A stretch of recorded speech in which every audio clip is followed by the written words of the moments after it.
Hello అండి.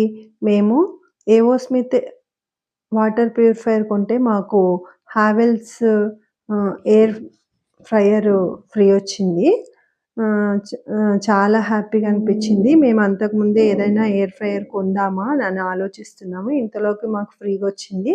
చాలా హ్యాపీగా అనిపించింది కదా! ఎట్లాగో వచ్చింది కదా! మరి దాంట్లో ఏదైనా చేసి చూద్దామని మేము మోమోస్ చేసాము. ఇట్లా మోమోస్ రెడీ చేసుకొని దానికొక బాస్కెట్ ఉంటుందండి. హావెల్స్ టెంపరేచర్ ఉంటది. మళ్ళీ మినిట్స్ సెట్ జేసుకోవడం ఉంటది. దాని బాస్కెట్ తీసి ఇక్కడ టెంపరేచరు మనం ఏ ఫుడ్‌కి ఎంత టెంపరేచర్ పెట్టుకోవాలనేది కూడా దాని మీద ఉంటుంది. ఆ బాస్కెట్ తీసి దాంట్లో కొంచెం ఆయిల్ రాసి లైట్‌గా ఆయిల్ మన ఇష్టమండి. ఆయిల్ రాస్తే రాయొచ్చు లేకపోతే లేదు.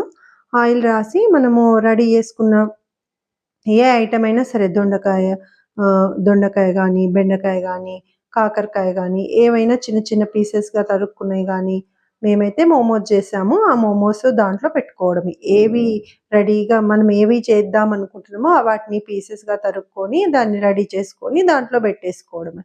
పెట్టిన తర్వాత ఆ బాస్కెట్‌ని మళ్ళీ దాన్ని సెట్ జేయాలండి. ఈ విధంగా సెట్ జేసి టెంపరేచర్‌ని మనము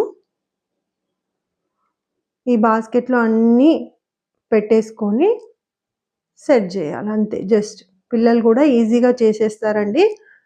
వాళ్ళకి ఇష్టమైన స్నాక్స్ గూడా రెడీ జేసుకుంటారు. ఈ విధంగా టెంపరేచర్ సెట్ జేసి దానికి ఆహ్, సరిపడా టైమ్‌ని సెట్ జేస్తే సరిపోతుంది. 10 మినిట్స్, 15 మినిట్స్ అలా.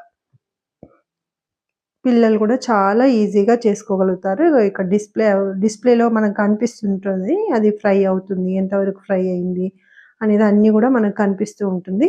చాలా టేస్టీగా వితౌట్ ఆయిల్‌తో మనకు చాలా టేస్టీగా మంచిగా ఇంట్లోనే ఎన్ని రకాలైన ఫుడ్స్ మనం తయారు జేసుకోవచ్చు.